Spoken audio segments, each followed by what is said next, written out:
네, 오늘 또 참 많이 오셨습니다. 예, 환영합니다. 예, 더미는 성공할 수 있는 객관적 조건을 갖추고 있습니다. 그런데 객관적 조건을 갖추었다고 해서 아무나 성공하는 건 아닙니다. 성공하기 어려워요. 그러나 그 어려운 게 무슨 학력이라든가 경력 그런 걸 가지고 어렵다 싶다, 무슨 미적분을 푸는 식으로 어렵다 싶다가 아닙니다. 자기의 인내력이 버텨낼 수 있느냐 하는 문제하고 관련이 있습니다. 끝까지 존버정신이 뭔지 모르는 분은 스폰서에게 물어보시기 바랍니다. 존버정신을 가지고 버티면 성공하실 수가 있습니다. 멀뚱멀뚱한 아가씨는 잘 모르는 모양인데 제가 설명을 간단히 해드리면, 우리 이 세민 스님이라는 분이 계십니다. 아시죠? 나는 이승만 박사, 초대 대통령이신 이승만 박사 이후에 그렇게 학력이 좋은 분은 내 처음 봤어요. 대전에서 고등학교 나와서 영화가 하고 싶어서 미국으로 대학 유학을 가서 UC 버클리를 아마 나왔을 거예요. UC 버클리만 해도 그 하나만 나와도 세계적이거든요. 근데 또 프린스턴 나오고 하버드에서 박사학위를 했단 말이에요. 그렇고 지금 보스턴에서 대학 교사하고 있거든요. 근데 직업은 스님. 그분이 포천에 계시는 이회수 선생님을 찾아가셔가지고, 선생님, 요즘 젊은이들이 대학을 졸업해도 일자리가 없고 이 문제를 어떻게 해결해야 되겠습니까? 어떤 정신을 가지고 이겨내면 좋겠습니까? 근데 이회수 선생님이 생각도 안 해보고 존버정신으로 이겨야 됩니다, 이랬단 말이에요. 그러니까 이 혜민 스님은 철학자인데 자기가 철학에서 들어보지도 못한 정신이 있거든. 그래서 그런 정신이 무슨 정신입니까? 그러니까 존나게 버티는 정신입니다. 그러니까 존버정신을 가지고 버티면은 언젠가 성공할 수 있어요. 그런데 애터미 사업을 통해서 경제적 빈곤에서 자유로워지는 것, 자유를 얻는 것은요, 그렇게 쉬운 일이 아닙니다. 우리가 일제강점기에 거기에서 벗어나서 자유를 얻기 위해서 우리 독립지사들이 얼마나 많은 피와 목숨을 바쳤습니까? 그렇게 되는 거예요. 지금 우리 영화계를 강타하고 있는 영화가 있죠. 뭐죠? 명량. 이순신 장군의 명량 대첩을 이야기합니다. 제가 보니까 이 명량에 대해서 한 2년 전에 강의를 했더라고요. 2012년 10월인가 12월인가 강의를 했더라고. 그런데 그 전투가 엄청나게 중요한 게, 이순신 장군이 모함을 당해서 이제 백의종군을 하게 됩니다. 다시 말하면 삼도 수군 통제사, 지금 같으면 해군 총사령관을 이등병으로 강등시켰다 그런 말이에요 지금. 그래가지고 원균이라는 분이 조선 수군을 지휘하는데 완전히 일본에 패해가지고 거북선은 다 부서지고 우리 판옥선 한 150척 침몰해버리고, 그리고 우리 수군 2만 명이 전사해버려요. 그리고 원균도 도망가다가 일본 사무라이에게 맞아 죽어. 그러니까 원균 장군이라고 하기도 좀 힘들지만은 그 양반 일생을 보면 도망만 다녔어요. 계속 도망만 다니다 결국 도망다니다 죽었어. 그 당시 팔도 도원수를 하고 계시는 권율 장군이 얼마나 화가 났으면은 가서 외선을 맞아서 싸우라고 지시를 하는데 안 싸워. 그러니까 원균을 불러다가 곤장을 쳤어. 곤장을. 이놈아 나가서 싸우라는데 뭐 꾸물거리고 있냐. 나가서 싸우다가 죽은 게 아니라 도망가다가 다 부서져 버렸어요. 도망가다가. 그래가지고 판옥선 12척이 남았어요. 판옥선. 그러니까 거북선은 다 침몰해버리고 판자로 만든 배 판옥선 12척이 남았다고. 그러게 되니까 그 당시 임금님이시던 선조, 우리의 참 조상 임금님이시지만은 나는 그 영감탱이 그렇게 부르거든요. 이순신을 그때나 놔줘. 지금 수군 수만 명이 다 전사해버리고 몇 명 남았냐? 120명 남았어. 120명. 그리고 배 12척, 판옥선 12척, 거북선은 한 척도 없고, 그때야 이순신을 다시 수군 통제사로 임명을 합니다. 근데 선조 임금님이 이제 약간 우리끼리 있으니까 그 영감탱이가 생각해 보니까 한심하거든. 그 당시 일본이 몰고 온 군함은 333척이에요. 우리는 12척. 그리고 그 뒤에 일본에 포진하고 있는 군함은 1000척이에요. 근데 우리는 12척, 판자베 12척. 아무리 이 무능한 영감탱이라도 1000척하고 12척하고는 상대가 안 된다는 그 계산을 했지. 그렇죠? 그래가지고 그 수군 해체해가지고 권율 장군 밑으로 들어가라. 그렇게 밀지를 내렸어요. 그러니까 오늘날 같으면 뭐예요? 해군을 없애버려라. 그 말이에요. 그러니까 이순신 장군이 선조 임금께 장계를 올립니다. 보고서를 올려요. 그 장계 중에 이런 말이 있어요.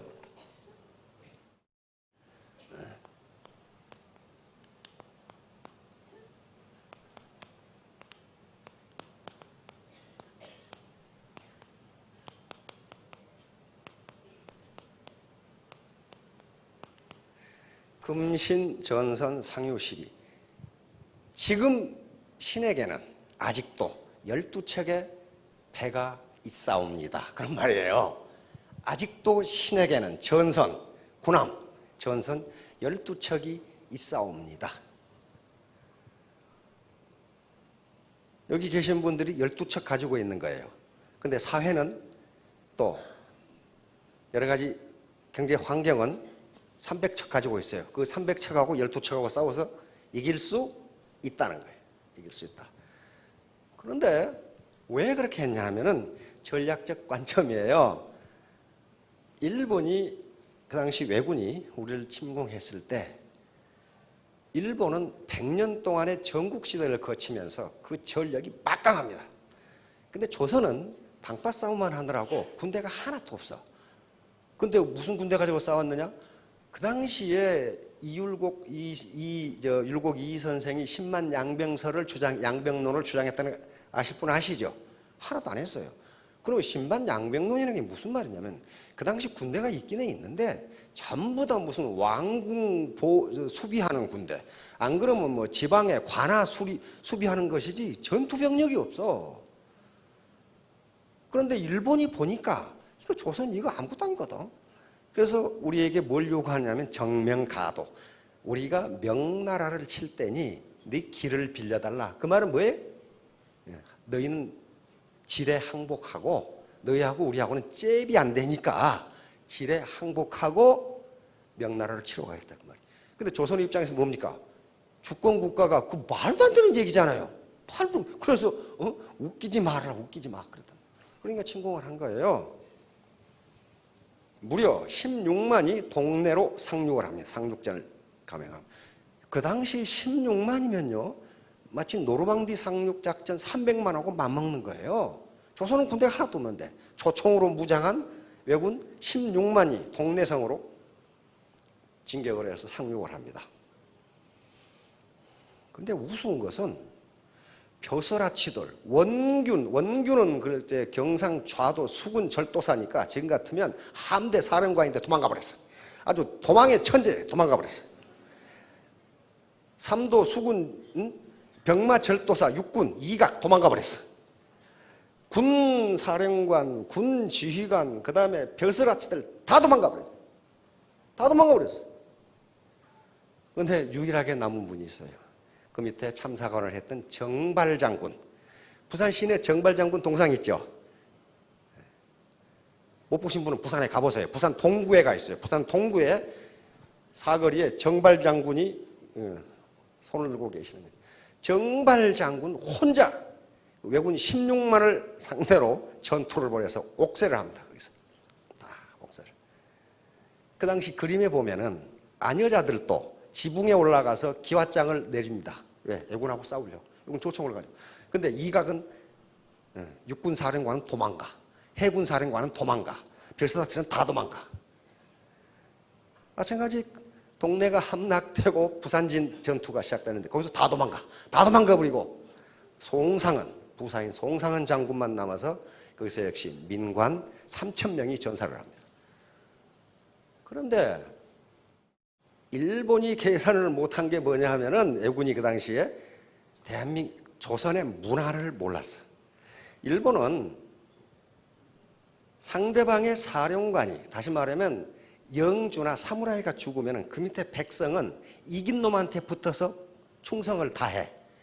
그러니까 조선에서도 군사령관이 도망가 버리고 그 다음에 벼슬아치가 도망가 버렸으면 백성이 자동적으로 자기들한테 복종을 해야 되는데 맨날 당하고만 살던 백성이 죽어라고 한거를 해. 그래서 이상한 놈들이라고요. 이상한 놈들이라고요. 그걸 계산을 못한 거예요. 금방 조선을 먹을 줄 알았는데 벼슬아치들은 다 도망가고 없는데 백성들이 죽으라고 싸우는 거예요. 그 다음에 또 한 가지 계산을 못한 게 이순신을 몰랐어요. 이순신을 몰랐어요. 16만이 상륙작전을 감행했으니까 그러면 그 보급선이 얼마나 많아야 되겠어요. 그렇죠? 보급이 없으면 군대는 죽거든. 그런데 이순신이 보급선을 차단해버린 거예요. 차단해버린 거예요. 그럼 어떻게 해야 돼? 왜군은 현지에서 군량미를 조달해야 돼. 현지에서. 그렇죠? 현지에서 이순신이 뒤를 차단해버렸으니까 조달해야 돼. 그럼 어떻게 돼? 왜군은 현지에서 군량미를 조달해야 돼. 그렇죠? 어디 우리 사장님 같으면 그러면 어디를 점령해야 되겠어? 왜군 가등청정 제1군 사령관이라고 내가 갓도 기요마사다 하고 어디를 점령하라? 어디를 점령해야 되겠어요?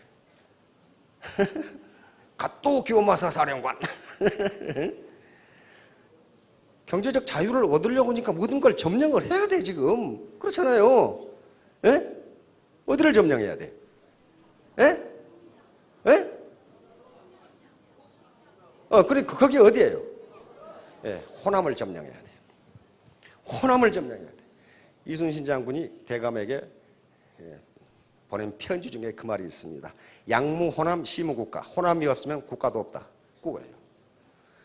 호남을 점령하려면 왜군은 어떻게 해야 돼요? 진주성을 쳐야 돼. 그렇죠? 진주성을 쳐서 남원으로 해서 호남을 점령할 수 있어. 그래서 진주성에서 전투가 벌어진 거예요. 다 도망가고 의병들이 싸웠습니다. 김시민 장군이 지휘하는 의병. 에?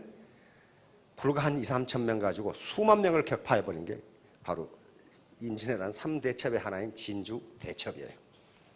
진주대첩에서 싸운 의병들은 주로 어디 사람들이냐 하면은 호남 사람들이에요. 나주 의병들이에요. 그 당시 의병장들은 전부 다 누굽니까? 선비들이에요. 그래서 전략을 알아. 진주성이 떨어지면 남원성이 위험하고 남원성이 떨어지면 호남이 먹힌다. 그러면 국가가 먹힌다. 이렇게 생겨요. 국가가 먹힌다. 그래서 전부 그 기생 누굽니까? 논개는 어디 사람이에요? 전라북도 사람이죠. 남원 사람이에요. 그쪽 사람이에요. 왜? 자기 이 남편이 부산가 그랬죠. 군수인가. 그러니까 따라서 이쪽으로 진주로 온 거예요. 그래서 진주성에서 전부 옥세를 합니다. 자, 그러니까 그 진주 대첩이에요. 다음에 또 일본군이 더 많은 12만을 가지고 공격을 해서 나중에 함락이 되죠. 정유재란 때. 그리고 남원성이 함락이 돼요. 남원성에 가보면 많은 의총이 있죠. 그래서 남원 그 은민들이, 그 다음에 군민들이 옥세를 하면서 막아냅니다. 하여간에 그래 놓고 이순신이 가보니까 12척밖에 없어. 다 때려 부서지고 12척밖에 없어. 그런데 거기서 막지 않으면 왜군의 전략은 뭐냐면요. 조선왕조에서 전략은 육지에 길을 만들지 않는 전략이야. 그리고 강에 다리를 놓지 말라예요. 바로 그런 전란에 대비해서 한양으로 접근하기가 어렵도록 길을 만들지 않았어요. 그러니까 왜군이 가만히 보니까 한양을 점령하는 가장 중요한 방법은 서해로 돌아서 한강으로 해서 한양을 점령해버리면 돼. 굉장히 쉬워. 그렇죠? 그러려면 반드시 남해 바다를 통과해야 되는데 여기에 이순신이라는 사람이 있단 말이에요. 지금 그런데 잡혀 들어가 버렸어. 그래가지고 다 때려부숴서 12척 남았어. 다시 선조라는, 좀 말하기는 그렇지만 영감탱이가 이제 보냈어요. 그래서 야, 내가 봐도 한심하니까 판잡의 12척 가지고 어떻게 333척을 대항하느냐. 그러니 차라리 수군을 없애버리고 권율장군 밑으로 들어가라. 그래서 이 장계를 올린 거예요. 신에게는 아직도 전선 12척이 있사옵니다. 비장하지요. 비장하지요. 그래서 바로 명량해전이 있기 전에 거기서 왜군을 막지 않으면, 이게 뚫리면은 서해바다로 해서 한강으로 들어가 버리면 서울이 금방 함락이 돼버려요. 그러면 나라가 망해버려. 그러니까 여기서 막아야 돼요. 막아야 돼. 막아야 돼. 어떻게 해서든지 막아야 돼.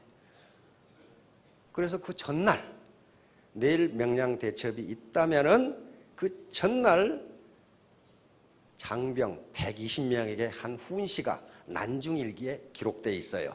난중일기에 이순신 장군이 그렇게 내가 이렇게 훈시를 했다고 기록을 해놨어요. 거기에 무슨 말이 나오냐 하면 난중일기에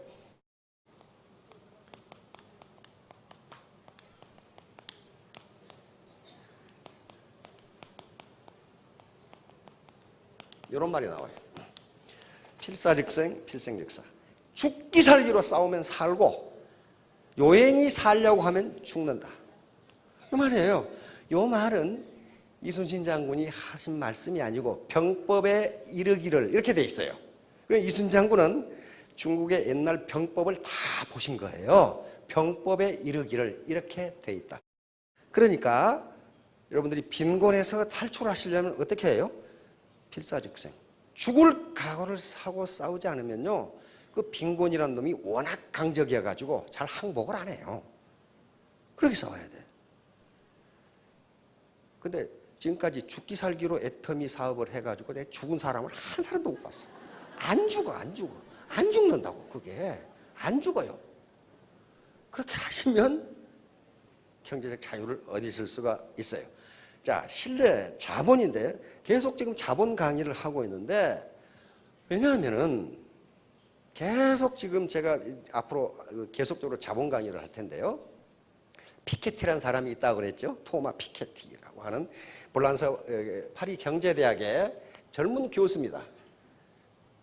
토마 피케티라고 하는 이 양반이 쓴 책이 캐피탈 인 더 21 century, 21세기 자본론이라는 책이에요. 그러니까 이 책이 한 700페이지가 되는, 지금 우리나라 서점에 나와 있어요. 영어로 된 건데, 원래 불어로 된 걸 영어로 번역해서 우리나라에서 지금 한글로 번역하고 있다고 그러는데, 금년 가을에나 나온다고 그러면 책이 워낙 크니까. 근데 그 책이 미국에서 출판되자마자 센세이션을 일으키면서 수십만 부가 팔려나갔거든요. 그러면 학자만 사는 게 아니라는 거예요. 그게 전문 경제학 서적이에요. 제가 읽어봤는데 전문 경제학 서적인데도 미국 국민들이 그렇게 사본다는 것은 거기에 들어있는 메시지가 굉장히 센세이셔널하기 때문에 그래요. 그 피케티는 무슨 책상에 앉아서 자기 생각을 쓴 게 아니고 세계 지금 유수한 20개 나라야 200년에서 300년 된 경제 데이터를 분석해가지고 이렇게 됐다는 걸 결론적으로 말했어요. 그 결론이 뭐냐면 간단해요. 자본이 돈을 버는 속도가 노동이 돈을 버는 속도보다 빠르기 때문에 자본을 가진 자는 점점 부유해지고 노동을 가진 자는 점점 가난해질 것이다. 이것은 21세기에도 변함이 없다. 따라서 빈익빈 부익부는 앞으로도 개선되기는커녕 더 심화될 것이다. 이 결론이에요. 결론. 그러니까 자본을 갖지 못하면은 빈곤에서 벗어날 수 없다. 그래서 여러 가지 거기 정책을 제시하고 있습니다. 있는데 그놈의 정책이 언제 시행될지는 알 수가 없어요. 언젠가는 되겠지요. 그런데 생일에 잘 먹으려고 한 달 굶으더니 죽더라고. 그 정책 시행될 때까지 기다리다 죽어요. 그러니 결국 우리가 자본을 가질 수밖에 없다는 거예요. 그런데 다행히 과거 농경시대나 산업화 시대에는 자본의 개념이 제한되어 있었어요.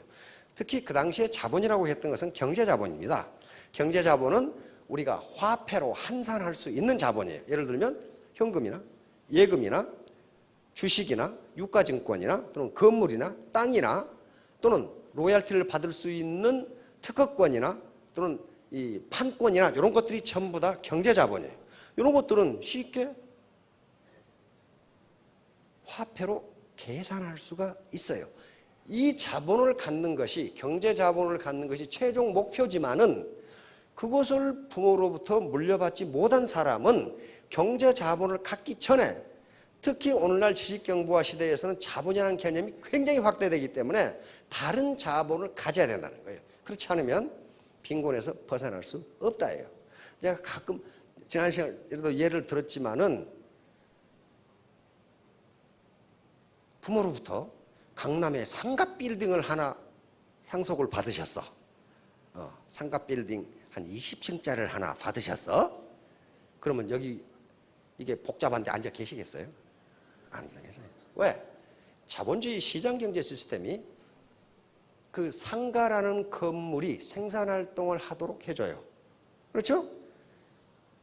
그래서 그 자본이 생산활동을 해주기 때문에 여기 안 오셔도 주머니에 매달 돈이 들어와. 그렇죠? 제가 아는 지인에게 물어봤어. 강남에 있는 빌딩에 몇 층을 가지고 있대. 몇 층인지는 안 가르쳐 줄 거예요. 지금 많이 가르쳐 주면 또 거기 가서 또 물어보면 안 되니까. 그래서 야, 그 한 층 임대하면 한 달에 임대료 얼마 받아? 그랬더니 9천만 원. 엊그제도 인터넷 찾아보니까 그게 나오더라고. 그러면 20층이면 얼마인지 계산하지 마세요. 신경질 나니까 계산하지 마시라고. 그게 자본이에요. 그러니까 자본을 가진 자는 점점 부유해지고 자본을 갖지 못하고 노동만 가진 자는 그 모양 그 꼴일 것이다. 그런데 20세기에도 그 갭은 점점 벌어질 것이다. 다시 말하면 노동만 가진 사람이 굶어 죽는다 그 말 아니에요. 그 말 아니고 부의 증가 속도가 비교가 되지 않는다 그런 말이에요. 지금 과거에 부자 3대 못 간다 그랬죠. 그것은 거짓말. 지금 옛날에는 맞아요. 옛날에는 맞지만 지금은 3대 가면 더 부자 된다예요. 왜? 자본을 물려받으면 더 부자 돼요. 예를 들면 이건희 회장님 조부님 어떻습니까? 굉장히 부자였어요. 만석군이었죠. 그렇죠? 굉장히 부자였어요. 그런데 그 다음 아들 이병철 회장 그 부친보다 더 부자 됐어요. 그렇죠? 그 아들 이건희 회장 이병철 회장보다 몇 배 부자예요.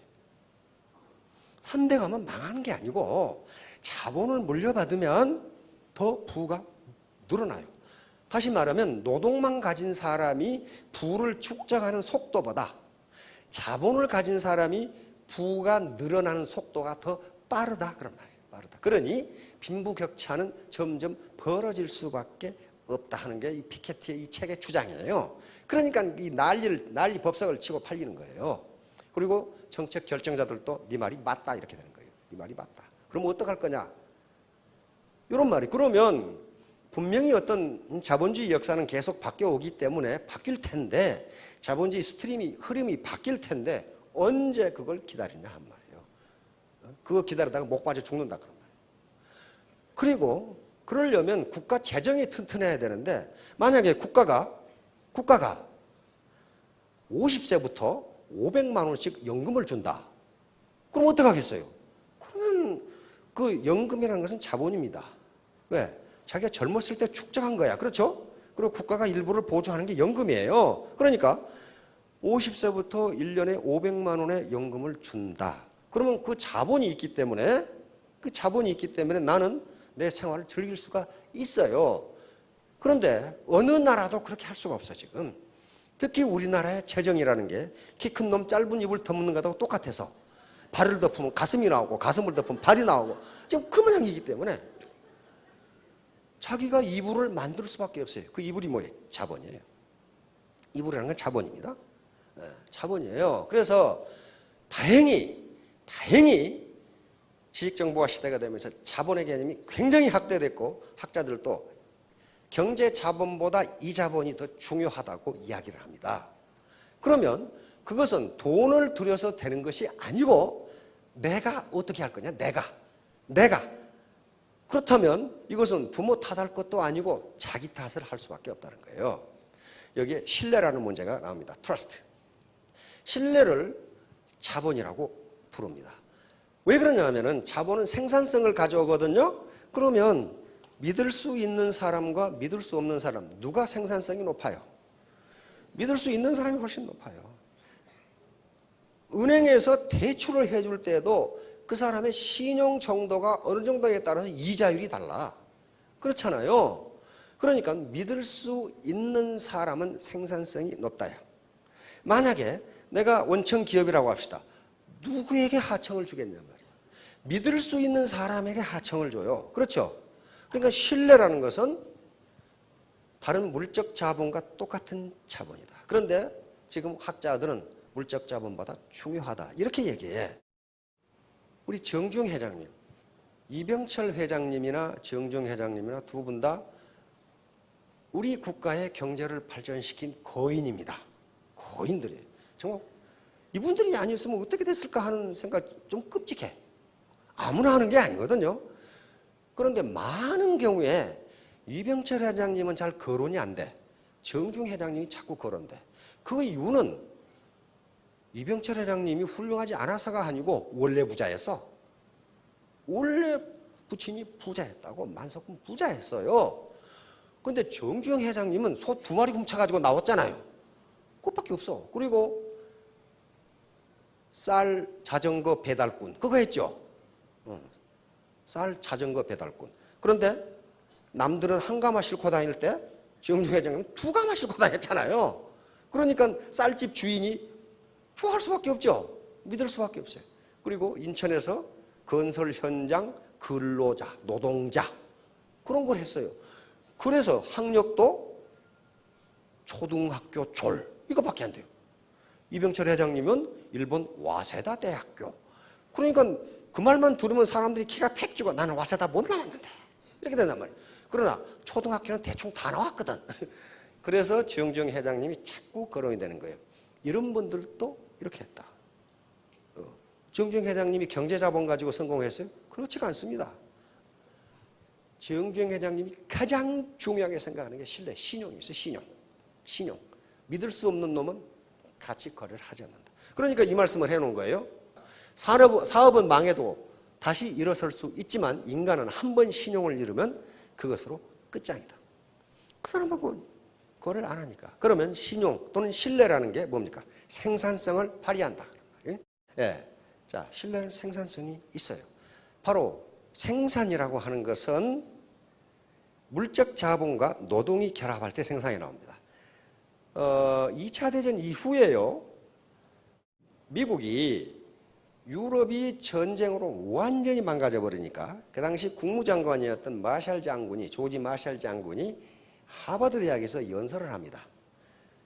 그래서 그 당시 미국은 계속 일어나는 국가니까 유럽의 서유럽, 유럽 전체입니다. 그 당시 서유럽만 아니고 유럽 전체에 미국이 경제 원조를 해서 다시 한번 달러를 지원해서 가지고 다시 유럽의 경제가 부흥하도록 해주자. 이걸 무슨 플랜이라고 하죠? 네, 마셜 플랜. 이거 아는 사람은 성공하기 힘들어. 이게 몰라야 돼, 이런 것을. 몰라야 돼. 이론만 잔뜩 들어있으면은 이게 마셜 플랜이에요. 마셜 플랜. 마셜 장군이, 마셜 원수가 국무장관으로 있을 때 한 연설, 하버드 연설에서 나온 유럽 부흥 계획이에요, 유럽은. ERP라고 합니다. 유로피안 리커버리 프로그램을 마셜 플랜. 그래서 유럽에, 서유럽에, 완전히 부서져 버린 유럽에 경제 원조를 해주니까 유럽 경제가 전쟁 전으로 일어나 버려. 그리고 일본을 가만히 보니까 일본도 폭격으로 완전히 부서졌는데 다시 일어나 버려. 경제 원조를, 일본은 경제 원조를 많이 받지는 못했습니다. 그러나 자체의 산업혁명으로 완성한 나라이기 때문에 자체 자본이 있었어요. 그걸 보고 경제학자들과 유엔 기구에서는 옳다. 아프리카, 중남미, 동남아시아 후진국에도 국제기구나 선진국들이 경제 원조를 해주면 인류는 금방 빈곤으로부터 탈출할 수 있다. 이렇게 생각했어요. 경제학자들도 그렇게 믿었어. 그게 이제 경제발전이라고 하는 문제인데요. 이 경제발전은 경제 발전은 선진국이나 국제기구가 원조만 해주면 금방 일어날 수 있다. 그러면 경제 발전이 되면은 뒤따라서 사회 발전이 이루어질 것이다. 이렇게 생각했어요. 사회 발전이 이루어질 것이다. 그런데 웬걸? 밑 빠진 독에 물 붓기야. 밑 빠진 독에 물 붓기. 아프리카, 동남아시아, 중남에 그렇게 많은 원조를 해줘도 경제가 안 살아나. 가장 성공적인 나라가 어느 나라예요? 대한민국이에요. 우리가 미국으로부터 경제 군사 원조를 엄청나게 받았습니다. 저쪽에 유럽의 마샬 플랜 다음으로 많이 받은 나라가 대한민국이에요. 그런데 대한민국은 일어나 버렸어요. 유일하게 성공한 나라가 대한민국이에요. 대만도 많이 해줬어요. 대만도 일어나 버렸어요. 대만, 홍콩, 싱가포르 자체적으로 일어나 버렸어요. 그런데 다른 동남아시아, 그 다음에 아프리카, 중남미는 그렇게 많은 원조를 해줘도 다람쥐 쳇바퀴 돌기야. 그게 그거야. 그게 어디가 나오냐면 하버드 대학에서 도대체 경제 발전의 요인이 무엇인가라는 세미나를 세계 석학들이 모여서 2주간 한 게 있어요. 근데 그게 책으로 나와 있어요. 우리 시중에도 번역되어 있는, 지금도 있는가 몰라. 문화가 중요하다. 갈초 메터스라는 책이 있어요. 문화가 중요하다. 근데 그 서문을 누가 썼냐면은 세계적인 석학인 헌팅턴 박사가 그 서문을 썼어요. 근데 그 하버드 대학에서 세계 석학들이 모여서 한 세미나에 한국의 학자는 한 명도 가본 적이 없어. 안 가서 자기들끼리 했어. 근데 그 서문에 딱 뭐라고 나오냐 하면은 한국과 가나는 이렇게 딱 나와. 한국이 맨 먼저 튀어나와, 코리아가. 서문에 헌팅턴 박사는 내가 1960년대 초에 한국과 아프리카 가나 있죠? 가나다라, 가나. 그 축구는 제법 잘하잖아요. 가나를 비교해 봤는데 산업 구조라든가 국민 소득 면에서 유사했다. 그런데 1990년대 중반에 한국은 10대 경제 강국이 되었는데 가나는 지금도 그 모양 그 꼴이다.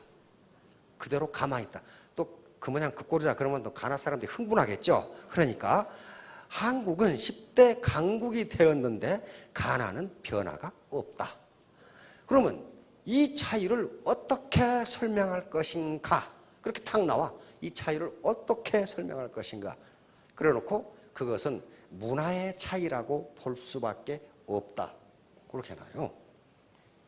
근데 그때 우리가 가나보다 못 살았어요. 우리가 100불일 때 가나가 160불이었어. 160불. 근데 지금은 우리가 지금 PPP 환율로 한 35,000불 되는데 가나는 지금 한 3,000불, 우리 10분의 1도 안 돼요. 그렇다면 우리가 자원이 있습니까? 뭐가 있습니까? 한국인이 그렇게 했다는 거예요. 그렇죠? 한국인이. 바로 그것이 문화란 말이에요. 신뢰. 그래서 이렇게 경제 발전을 위해서 자원을 퍼부어도 안 되느냐? 결국은 순서가 틀렸다는 거예요. 경제 발전이 되면 사회 발전이 되는 게 아니고 사회 발전이 돼야 경제 발전이 된다. 다시 말하면 이 차이가 뭐냐면요. 어떻게 땅 투기를 해가지고 돈을 벌었어. 그게 뭐예요? 경제 발전이에요. 네? 경제 발전. 주머니가 두둑해졌죠? 땅 투기를 했던, 하여간 내가 농사짓던 땅이 도시로 편입됐던 간에 용도 변경이 됐건 간에 경제 발전이 됐어요. 주머니가 든든해서. 그래서 벤츠를 하나 샀어. 그게 경제 발전이에요. 그런데 이놈이 교통규칙은 안 지켜. 그게 사회 발전이에요. 벤츠를 탔으면 벤츠를 타는 것만큼의 민도가 올라가야 되는데 아무데나 주차해놓고 전봇대 오줌 싸고 그게 사회 발전이란 말이에요. 즉 소프트웨어예요. 소프트웨어. 사회적 준법, 질서를 지키느냐, 세금을 법에 따라 내느냐, 그 다음에 저 사람을 믿을 수 있느냐, 그런 게 사회 발전이란 말이에요. 사회 발전. 사회 발전이 안 되면요, 그 중에 그래서 그 발전된 사회 자체를 뭐라면 자본이라고 그래요. 자본. 미국이 아르헨티나하고 비교해서 다 아르헨티나, 미국, 중남미 할 것들 멕시코 같이 전부 다 무슨 국가입니까? 이민국가예요. 이민국가. 이민국가인데 왜 미국만 강대국이 되느냐? 거기에 사회 자본, 소셜 캐피탈이라는 말이 나와요. 다시 말하면 서로 신뢰할 수 있다. 신뢰. 서로 사회가 믿을 수 있다. 그래서 신뢰는 가장 중요한 사회 자본이다. 이렇게 딱 얘기하는 거예요. 우리 상도 보셨죠? 최인호 작가가 쓰신 정조에서 순조 때까지 거상 임상옥의 일대기를 다룬 게 상도라는 책입니다. 여기에 실제로 임상옥은 실제 하는 인물입니다. 장사란 이익을 남기는 것보다 사람을 남기는 것이다. 사람이야말로 장사로 얻을 수 있는 최고 이윤이며 따라서 신용이야말로 장사로 얻을 수 있는 최적의 자산인 것이다. 작은 장사는 이윤을 남기기 위해서 하지만 큰 장사는 결국 사람을 남기기 위해서 한다. 애터미를 여러분들이 사소한 비즈니스로 보는데요. 천만의 말씀이 빅 비즈니스예요. 한 달에 5천만 원을 벌 수 있는 비즈니스가 스몰 비즈니스입니까? 빅 비즈니스입니까? 이건 빅 비즈니스예요. 빅 비즈니스는요. 스폰서와 파트너 그리고 고객 간에 신뢰관계가 없으면 절대로 되지 않습니다. 저 사람 믿을 수가 없는데 왜 저 사람 밑에서 내가 일을 해? 저 사람 믿을 수가 없는데 왜 저 사람한테 내가 물건을 사? 이렇게 된단 말이야. 상즉인. 장사는 곧 사람이다. 장사는 곧 신용이다. 재상평여수 인중식사형. 재물 중에서 가장 중요한 건 최상은 물처럼 판만한 것이다. 다시 말하면 스폰서와 파트너가 동반성장하는 것이다. 물처럼 판만한 것이다. 인중직사형. 사람 중에 가장 으뜸은 저울처럼 평평한 것이다. 저울처럼 바른 것이다. 그런 말이에요. 사람이 왔다 갔다. 사람이 저울처럼 바라야 신뢰할 수 있을 거 아니에요. 이랬다 저랬다 하면 안 된단 말이에요. 그 다음에 개영배. 요 개영배입니다. 요건 순자의 유자편애가 나오는데 이 잔이 묘한 잔이어서 요게 비어있으면 삐딱해. 알맞게 차면 똑바로 서. 그러나 잔이 70% 이상 넘으면 다 빠져버리고 넘어져 버려. 그러니까 재산이 너무 적어도 삐딱하고 재산이 알맞으면 바르고 넘치면 망한다. 자, 무신분립. 자공문정, 자활, 족식, 족병, 민신. 야, 아주 기가 막힌. 공자가 뭐라고 했어요? 족식. 백성이 배부르게 먹고 사는 게 첫 번째고. 이 순서는 중요 순서입니다. 백성이 배부르게 먹고 사는 게 경제적으로 어려움이 없는 게 정치의 첫 번째고, 두 번째는 족평, 군대가 강해야 되고. 왜 군대가 강해야 된다고 공자는 생각했느냐? 맨날 전쟁만 하니까 전쟁을 하면 죽어나는 게 누구예요? 백성이에요. 그러니까 군대가 강해야 전쟁을 하지 않는다는 거예요. 그러니까 백성을 생각하는 거예요. 그 다음에 민신지. 백성들이 믿을 수 있어야 된다. 누구를? 백성이 조정을 믿고 조정이 백성을 믿고 백성 상호 간에 믿을 수 있어야 된다. 이렇게 이야기한 거예요. 그러니까 요 자공은 수제자입니다. 수제자니까 또 물은 거예요. 그러면 선생님, 이 셋 중에 부득이 하나를 없앤다면 뭘 없앨까요? 두 개만 선택한다면, 그러니까 두 번째 족평, 군대를 없애라. 하여간 어떤 수가 있어라도 백성은 먹여 살려야 된다. 국가가. 동의하십니까? 어떤 일이 있어라도. 그러니까 여기 가장들, 가장이시죠. 어떤 일이 있더라도 내 처자식은 먹여 살리겠다. 이게 가장의 각오해야 돼. 우리 마누라가 거기서 돈 좀 안 벌어오나? 그건 뒤지게 두드려 맞아야 돼. 안 된단 말이야. 자공이 또 물어. 그러면 둘 중에 하나를 없앤다면 뭘 없앨까요? 그러니까 공자가 기발한 대답을 합니다. 식량을 없애라. 먹는 것을 없애라. 그러면서 설명을 합니다. 왜 그러느냐? 식량이나 군대가 중요하지 않아서가 아니고, 민신, 요게 서로 믿지 못하면 식량도 안 되고 군대도 안 된다. 서로 믿지 못하는 게 뭐예요? 벼슬아치들이 죽으라고 뜯어먹어. 아주 뜯어먹어 그냥. 지금 명량 나오기 전에 극장가를 휩쓴 게 군도라는 영화가 있죠. 아마 군도도 조선 철종 때 그 당시에 조선 후기인데요. 그 당시에 도둑놈이 산적이 안 된다는 건 그놈이 미친놈이에요. 얼마나 뜯어먹든지 산적이 안 되면 살 수가 없어요.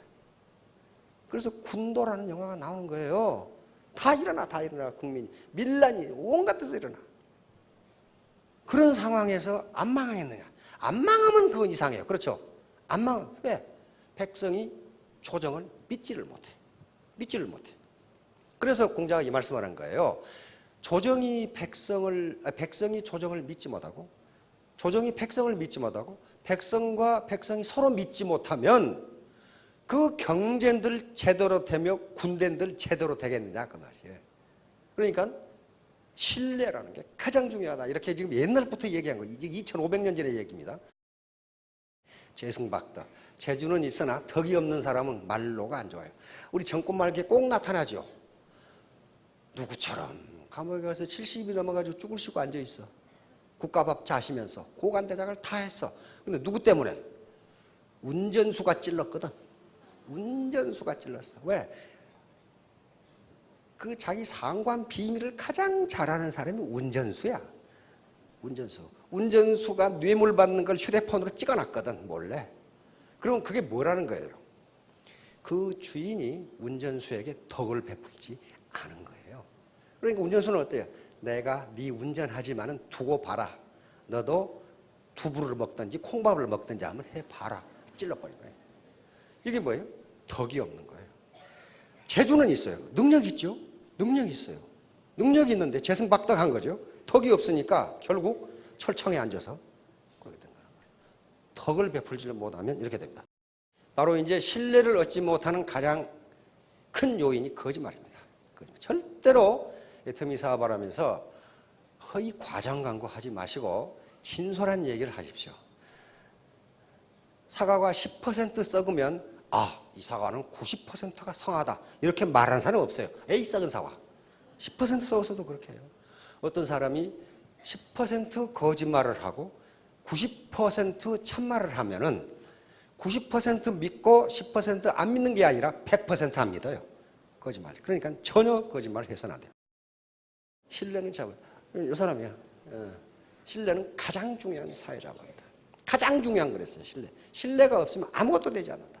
예로 노벨상 받은 분인데 바로 경제적 빈곤의 궁극적인 원인은 상호 신뢰의 부족이다. 서로 믿지 않으니까 어려움에서 벗어나지 못한다. 부패한 국가는 신뢰 수준이 전부는 세계 각국의 부패 수준이 나와 있는데 세계에서 가장 부패한 나라 어디예요? 그 유명한 조선민주주의 인민공화국, 소말리아, 아프가니스탄 이 세 나라가 100점 만점에 8점을 맞아서 꼴찌에서 1등을 했습니다. 북한은 부패 때문에 많은 국가예요. 부패 천국이에요. 바로 애터미의 사업자분은 신뢰입니다. 안 그래도 네트워크 마케팅에 대한 국민적 인식이 별로 좋지 않은데 거기다가 허위 과장 광고 또 쓸데없는 묘수를 부리면 누가 믿냐 말이에요. 신뢰가 바로 자본입니다. 진정성의 힘이라는 책이 우리 지금 출판 서점에 가면 나와 있습니다. 2010년에 나왔는데요. 2011년에 타임지라는 잡지가 있죠. 21세기의 가장 중요한 단어, 진정성 이렇게 나옵니다. 진정성. 그리고 서울대학에서 바로 소비자 이 트렌드를 분석하는 한국민을 대상으로 설문조사를 했는데 가장 중요한 단어, 진정성 이렇게 나왔어요. 그래서 LG에서도 진정성을 이제 마케팅 키워드로 삼았고 삼성, 제1기획에서 금년도 마케팅 키워드를 진정성으로 삼았습니다. 다시 말하면 화려한 광고만 가지고 안 된다는 거예요. 왜? SNS라는 것이 있어서 광고에서는 이렇게 얘기했는데 실제가 아니면 SNS를 통해서 야야 그거 믿지 마 그거 엉터리야 이렇게 하면 퍼져나가요. 그러니까 지금은 소비자들이 광고의 단순한 수요자가 아니고 광고, 다시 말하면 정보의 공급자가 돼버린 거예요. 실제로 그걸 평가해서 날려버리는 말이에요. 어떤 회사가 그런 회사가 최근에 하나 있죠. 아웃도어 점퍼 파는 회사예요. 또 무슨 브랜드라고 하면 또 걸릴라 그거 안 하고 괜찮은 회사예요. 회사인데 원료 가격을 거짓말로 이야기했다는 게 밝혀졌어. 그래서 한 네티즌이 SNS로 날려버리니까 매출이 3분의 1로 떨어져 버렸어. 그 회사는 진정성이 없다. 이렇게 돼요. 진정성이 없다. 그러니까 바로 진정성, 바로 고객이나 파트너나 이걸 대할 때 진정성은 어디에 나타납니까? 그 사람의 얼굴 표정, 눈빛에 나타납니다. 요 놈이 나를 이용해서 지 돈 벌려고 그러나 정말로 서로 좋다는 건가? 나를 성공시키려고 그러라는 것은 눈빛에 나타나요. 오감이 아니고 육감으로 느껴요. 육감으로. 육감, 더 식스센스. 6번째 감각이란 말이에요. 어떤 사람을 보면 되게 기분 나쁜 사람 있죠. 준 것 없이 미운 놈이 있어. 그 뭔가 좀 메시지가 좀 속에 엉큼한 게 들어있는 거예요. 어떤 사람은 받은 것 없이 이쁜 사람이 있어. 그렇죠? 그게 진정성이에요. 진정성이 전달되는 거예요. 진정성이. 제가 육군 소령 때 새마을 본부에 잡혀간 적이 있습니다. 그때 교육을 받으라고 그래가지고 가보니까 전 부대 장교들이 다 있는 정도 중위 대위급들이야. 그래서 제가 이 학생 반장을 했거든요. 한 10일간 거기서 새마을 교육을 받았는데 그 당시에 새마을 원장이 그 카카의 친동생이었어요. 마당발 있죠. 유구도로 이만큼 해가지고 맨날 축구만 하고 돌아다니고. 그러니까 전국에 난다 긴다 하는 강사들을 다 불러와. 와, 근데 그 중에 강사 하나가 세상에 나는 그렇게 말을 잘하는 사람을 그 전에도 못 봤고 그 이후도 못 봤어. 얼마나 말을 잘하는지. 근데 난 그분의 강의를 3번 들었거든. 육사에서 1번 들었고, 장교 있을 때 1번 들었고, 거기서 1번 들었고, 삼사관학교에서 3번 들었어요. 3번 들었는데 들을 때마다 사기꾼이라는 생각이 들어. 말을 사람을 울렸다, 웃겼다, 들었다, 놨다 그냥 그렇게 해. 하는데 다 듣고 나면은 사기꾼 새끼 이렇게 된단 말이에요. 근데 내가 학생장이라요. 학생장이니까 장교들한테 그 강의 소감을 받아야 될 거 아니에요. 그 강의 소감을 싹 물어보니까 결론이 뭐냐 하면 사기꾼. 말을 그렇게 잘하는데 뭐가 없어요? 그 사람은 진정성이 없어. 다시 말하면 자기가 새마을 운동을 해본 것도 아니고 계속 지금까지 양지에서만 살았기 때문에 음지에 사는 사람들의 이해를 못해. 화려한 미사역으로 강의는 잘하는데 이심전심으로 그 사람의 진정성이 전달이 안 돼요. 그러니까 장교들이 결론이 그렇게 좋은 강의를 듣고서 결론 사기꾼 이렇게 딱 나온다. 근데 그 다음에 올라온 분들이 진짜 새마을 운동을 한 분들이에요. 시커먼 아줌마 아저씨들이 그래도 차려입고 온 게 잠바 입고 운동화 신고 지금까지 고무신 신다가 장화 신다가 그렇게 봐서 가방끈도 잡고 그러니까 말도 언어로 하고 단어 선택도 엉망이고 그러는데 실제로 자기들이 그 어려운 환경 속에서 가난을 극복하고 마을을 부자로 만든 사람들이에요. 그러니까 그 언변이라든가 단어의 선택이 문제가 아니고 뭔가 지금 전달하려고 하는 진정성이 느껴져. 그러니까 장교들한테 물으니까 감동적이었다 그런단 말이에요. 감동적이었다. 그게 진정성이에요. 말을 유창하게 잘한다고 사기꾼 치고 말 못하는 놈이 없어. 그렇죠? 그게 진정성이 전달이 안 돼요. 자, 그래서 신뢰를 얻는 가장 중요한 여러 가지 요소, 12가지 요소를 해놨는데요. 그중에 가장 중요한 게 진정성이에요. 진정성은 더 식스센스, 제 육감으로 전달이 됩니다. 아, 저 사람이 정말 나를 위해서 그러는구나. 자, 3년 뒤, 5년 뒤에 전부 3,000댁, 5,000댁이 되시기 바랍니다. 예, 감사합니다.